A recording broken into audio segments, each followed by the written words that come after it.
Baik, Alhamdulillah pertemuan kita pada hari ini di Rampai Pagi menemani Auda ya. Kita akan bersama dengan satu tajuk tazkirah yang sudah tentunya memberikan makna ataupun dapat memberikan impak kepada kita ya, sama ada ianya baik ataupun sebaliknya. Apatah lagi bila kita melihat Intan pada hari ini kita bersama di 21 Disember di penghujung tahun. Apa yang akan menyambut adalah anak-anak kita, perbelanjaan anak-anak kita, pembelajaran kita dan juga perbelanjaan rumah nanti. Dan bila kita menghitung lebih kurang dalam 81 ataupun kurang dari waktu sedemikianlah ya, kita akan berada di bulan puasa. Bila menyentuh tentang bulan puasa ataupun Ramadan ini, kita khususnya ini dapat dinafikan ada yang membeli perabot baru, orang beli perabot baru, dia nak perabot baru, orang nak beli baju baru, dia nak baju baru. Itulah sedemikian lumrah manusia. Jadi bersama kita pada hari ini. Ya, alhamdulillah ya, bersama kita yang telah pun berada di studio pagi ini, iaitu kita perkenalkan bersama dengan kita iaitu Yang Mulia Ustaz Haji Awang Muhammad Najib bin Haji Awang, iaitu Pegawai Perkembangan Agama, yang akan menyentuh mengenai dengan hindari hutang ya. Assalamualaikum Ustaz. Waalaikumsalam warahmatullahi wabarakatuh. Alhamdulillah, apa khabar? Alhamdulillah. Alhamdulillah ya. Ataupun Ustaz, terima kasih kerana datang ke studio pagi untuk berkongsi dalam segmen tazkirah iaitu hindari hutang. Memang betul ya Ustaz ya, kalau kita ni hidup kita ni akan lebih tenang tanpa berhutang ya. Jadi sebagai mukadimah, mungkin Ustaz boleh jelaskan sedikit mengenai dengan tajuk kita pada pagi ini. Silakan. Assalamualaikum warahmatullahi wabarakatuh. Terima kasih pengungsi. Alhamdulillah rabbil alamin wassalatu wassalamu ala asyrafil anbiya'i wal mursalin sayyidina Muhammad al-amin wa ala alihi wa sahbihi wa man tabi'ahu bi ihsanin ila yaumiddin. Rabbi shrah li sadri wa yassir li amri wahlul 'uqdatam min lisani yafqahu qawli. Sebagai mukadimah, saya mulakan sesi perbincangan tazkirah sampai pagi pada pagi ini dengan ayat Quran, iaitu A'udzubillahi minasyaitonirrajim. Bismillahirrahmanirrahim. Ya ayyuhallazina amanu aufu bil 'uqud. Surah Al-Maidah ayat pertama, yang tafsirnya, wahai orang-orang yang beriman, sempurnakanlah oleh kamu perjanjian-perjanjian kamu, iaitu akad-akad kamu. Kerana apa? Kerana hutang juga merupakan satu muamalah dalam Islam. Ia berasal daripada bahasa Arab ad-dain. Amalan berhutang ini menjadi keperluan dalam sebahagian kehidupan kita ni, antaranya dalam pembelian rumah, tanah dan kenderaan, serta ada yang menggunakan hutang ini untuk modal perniagaan. Saya bagikan hutang ini kepada dua. Yang pertama, hutang yang membawa manfaat. Yang kedua, hutang yang membawa mudarat jika kurang bijak dalam pengendalian kewangan itu. Hutang yang membawa manfaat, yang seperti yang saya sebutkan tadi, yang untuk keperluan kita ni sehari-hari.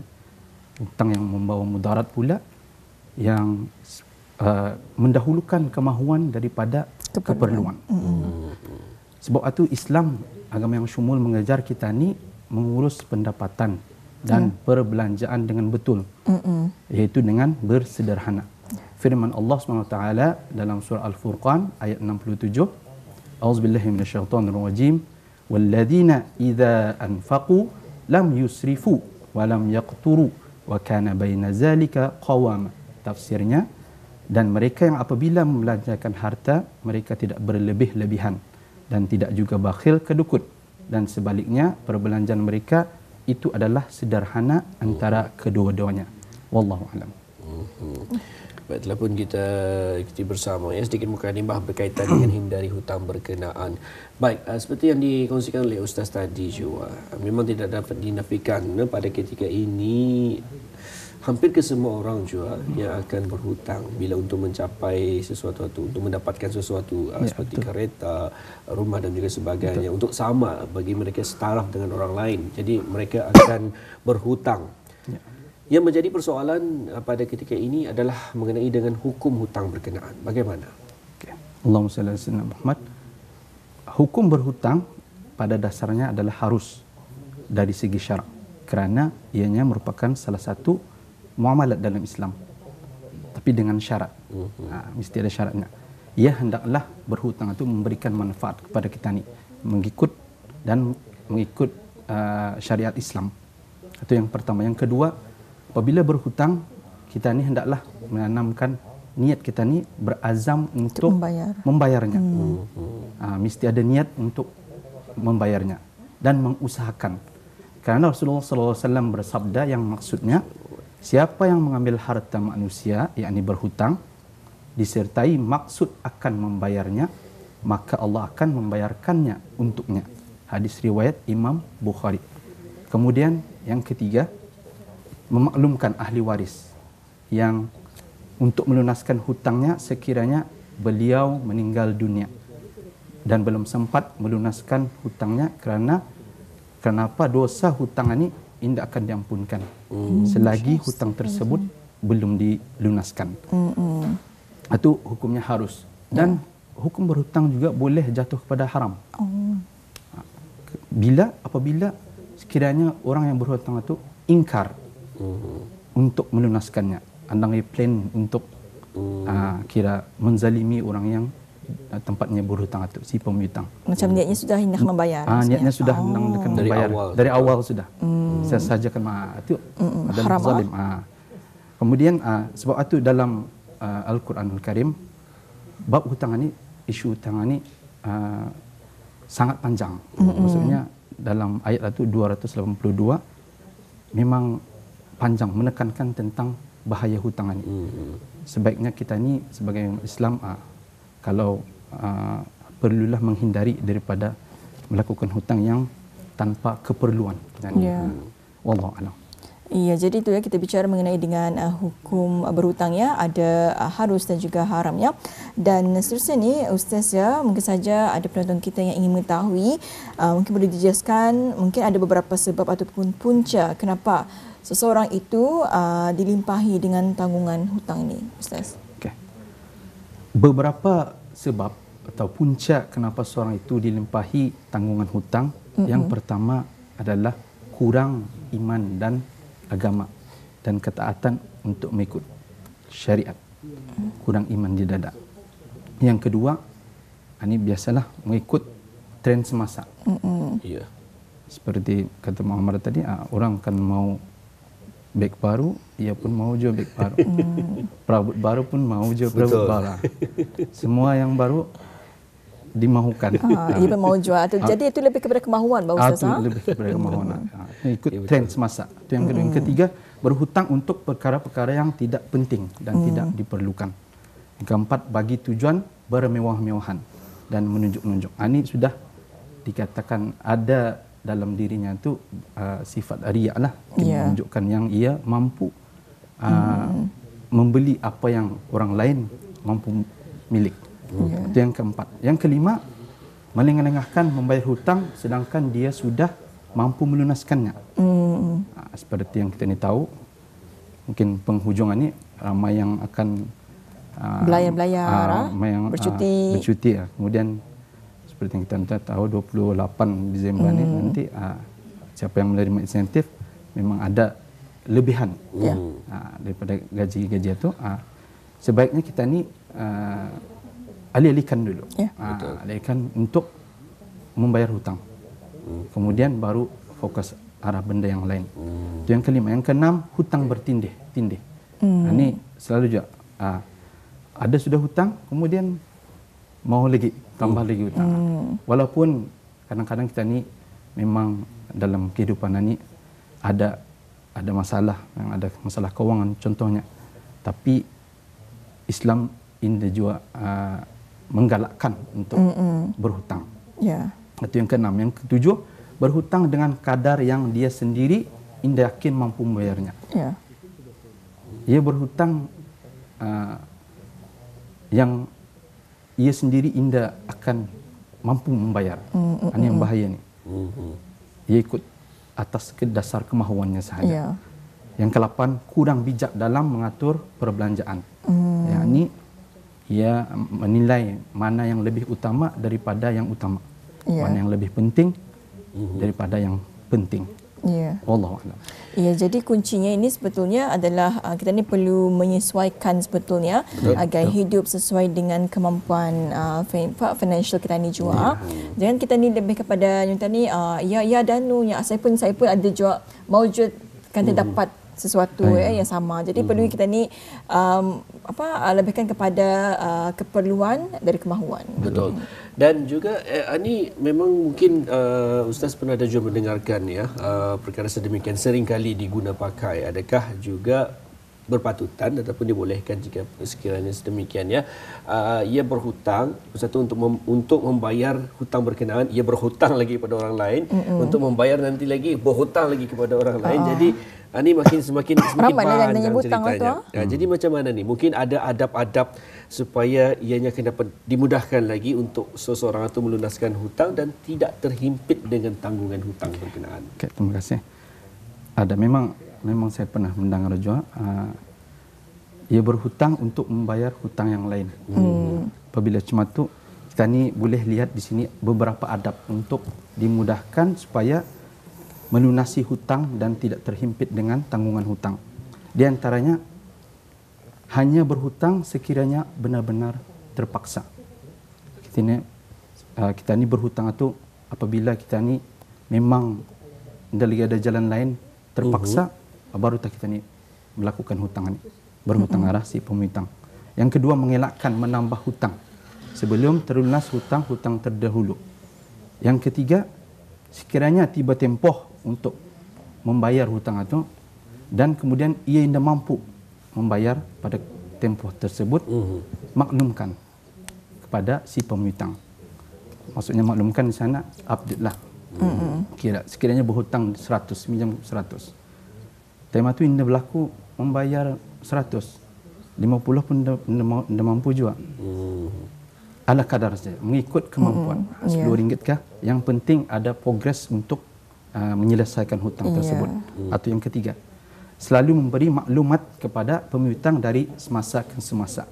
Ini di sini tidak boleh orang kalau Englishnya apa? MIA, missing in action. Bila dikontak, indah tiada. Kadang-kadang di blue tick tengahnya. Atau baik lagi sedikit tak? Jangan di blok. Satu tik saja. Satu tik. Itu yang lebih pedih. Lebih pedih rasanya. Atau at least kita ni memberi maklumat up to date lah. Kemudian seterusnya merancang perbelanjaan dengan teliti. Artinya mengutamakan mana yang lebih penting lah daripada yang lain. Dan yang terakhir sekali menanamkan sifat qanaah. Qanaah ini artinya bersyukur. Apa yang ada. Apabila kita ni bersyukur ni, kita ni lihat ke bawah. Ini boleh kita ni lihat ke atas. Sebabnya kalau ke atas, kita ni akan cuba untuk mengikuti lagi. Kalau lihat ke bawah, kita ni akan merasa bersyukur yang kita ni itu sebenarnya sudah memiliki apa yang orang lain tidak miliki. Arah kita ni. Terus sekali kita ni perlu memandang ke bawah. Kerana kalau kita melihat ke atas, kita ni akan melihat kekurangan kita ni. Jadi Ustaz, saya ingin mengetahui juga ni, mungkin saja ada juga penonton kita yang ingin mengetahui juga ni, sekiranya lah kalau yang pengutang tersebut, ya, contohnya sahaja macam saya berhutang lah contohnya, saya berhutang, kemudian yang mengutangkan itunya, okey kalau bulan ini kena membayarnya akan ditambah ni, kira macam ada interest. Atau macam mana? Okey. Itu sebenarnya hukum berhutang dalam Islam harus dibolehkan. Dan kepada si pemihutang, hendaklah orang yang memberikan hutang itu membagi tempoh. Kalau si orang yang berhutang itu tidak mampu membayar pada waktu yang ditetapkan. Tetapi kalau yang seperti yang ditanyakan, contoh yang pinjam 1 gantang, balik 2 gantang. Itu bukan dinamakan al-qard hasan. Itu dinamakan riba. Itu tidak boleh dalam Islam. Itu diharamkan di dalam Islam. Diharamkan ya. Betul. Jadi satu perkara memang perkara berkenaan memang menjadi satu bukanlah satu perkara remeh-temeh, tapi ramai yang terlupa bahawa bahaya hutang berkenaan ya. Diambilnya tadi perkataan daripada Ustaz tadi, harusnya butangannya, tapi perlu sebenarnya habis kita untuk mengetahui apa sebabnya, mengapa ia perlu dan mengapa juga ia jatuh haram ya, Ustaz. Bila seseorang itu indah membayar ataupun indah berniat langsung akan membayar, minjam 100 intan, lepas satu ada membayar. Itu lagi sudah berniat berniat sudah. Jadi itu menjadi jatuh haram. Dan juga memang hindari hutang ini kalau boleh kita ni dapat menghindarinya, tapi di zaman sekarang ini memang mungkin menjadi kesukaran lagi Ustaz ya. Namun kita ni sedaya upaya ya, janganlah dalam hutang kata ni dalam sebuah lagu ni gali lubang tutup lubang. Cuba nyanyi. Jangan. Nanti saja keluaran lain. Di mana memang secara kalau kita ni lihat secara mental, kita ni menggali lubang untuk menutup lubang, pastinya lubang berkenaan perlu juga untuk kita ni tutup. Jadi indahkan pandai habis kitaran berkenaan. Untuk akhirnya daripada tazkirah kita pada hari ini Ustaz, mungkin ada kesimpulan yang boleh penonton kita ni dapati. Sebagai kesimpulan untuk tazkirah pada pagi ini, saya berikan beberapa hadis Nabi sallallahu alaihi wasallam tentang bahaya hutang. Yang pertama, yughfaru lisyahidi kullu dhanbin illa ad-dain. Maksudnya diampunkan semua dosa bagi orang yang terkorban mati syahid kecuali jika ia mempunyai hutang, yakni kepada manusia. Hadis riwayat Muslim 1886. Itu yang pertama. Yang kedua, nafsul mu'min mu'allaqatun bidainihi hatta yuqda anhu. Maksudnya jiwa seseorang mukmin itu tergantung dengan hutangnya sehingga dilunaskan hutang baginya. Hadis riwayat Tirmizi. Itu yang kedua. Yang ketiga dan yang terakhir, qala Nabi sallallahu alaihi wasallam, ayyuma rajulin yadainu dainan wa huwa majma'u an la yuwaffihi iyyahu laqiyallahu sariqan. Maksudnya, sesiapa sahaja yang berhutang lalu berniat untuk tidak mahu melunaskannya, maka dia akan bertemu Allah pada hari kiamat sebagai seorang pencuri. Dapat diambil di sana bahaya hutang untuk kita ni yang sepatutnya kita ni hindari sejak dari awal lagi, kerana dosa hutang itu sendiri tidak akan terampun kecuali dengan melunaskannya. Dan kita ni sebagai umat Islam haruslah menjaga hak si pemiutang. Ini kadang-kadang si pemiutang pulang macam berhutang. Betul. Mana menagih. Sorry terpaksa kita menyusun kata-kata. Cuma tu boleh, kalau boleh hindari daripada berbuat demikian. Kerana berkata Syekh Ali Ahmad Al-Jarjawi dalam kitabnya Hikmat Tashrik, iaitu sebab kenapa hikmah diperundangkan di antaranya adalah melindungi hak orang lain. Dalam hal hutang ini, kita ni hendaklah menjaga hak si pemiutang itu juga. Jangan kita ni menzalimi dan menyusahkan kepada yang tempat kita ni meminta hutang itu. Wallahu a'lam.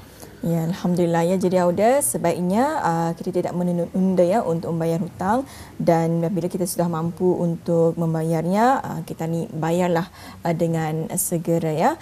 Pun cukup menarik sebetulnya hutang ini, walaupun ya tajuk ini bukan sesuatu yang baru, tapi ianya baik untuk kita ni kongsikan untuk beri kesedaran kepada kita ya. Baik, kita juga ada menerima satu pertanyaan ni Ustaz, berkongsi katanya, adakah hutang berkenaan hanya berupa wang ringgit saja ataupun boleh saja kepada harta benda, ataupun dan juga soalannya, jika seseorang itu berhutang dalam wang ringgit lah ya, ia berhutang macam contohlah Ustaz 100 tapi dibayarnya dengan barang. Jadi adakah ini dibolehkan Ustaz? Okey. Allahumma salli ala sayyidina Muhammad. Jika sedemikian, itu mengikut persetujuan di antara pemiutang dan orang yang berhutang itu. Kalau ia bersetuju untuk membayar dengan pampasan lain, kedua-duanya bersetuju, itu dibolehkan. Tidak masalah lah. Akan tetapi kalau indah, memang apa yang dihutang atau yang dibayarnya lah. Sebab itu terpulang kepada kedua-dua pihak. Sebab hutang ini di antara pemihutang dan orang yang berhutang. Hablun minan nas. Kalau kita ni berhutang dengan Allah, hablun minallah tu, kira berhutang dengan Allah, Allah itu Maha Pengampun dan Maha Pemaaf. Kita ni boleh lagi. Tetapi hutang ni kalau kita ni membuat berhutang arah si pemihutang, kita ni hendaklah melunaskannya dengan sebaik-baiknya. Ya. Jadi sebaik-baiknya adalah bila kena berhutang ni perlunya ada hitam putih lah. Kerana kalau kadang-kadangnya orang yang berhutang ni kadang lupa. Ada kan? Ada kan?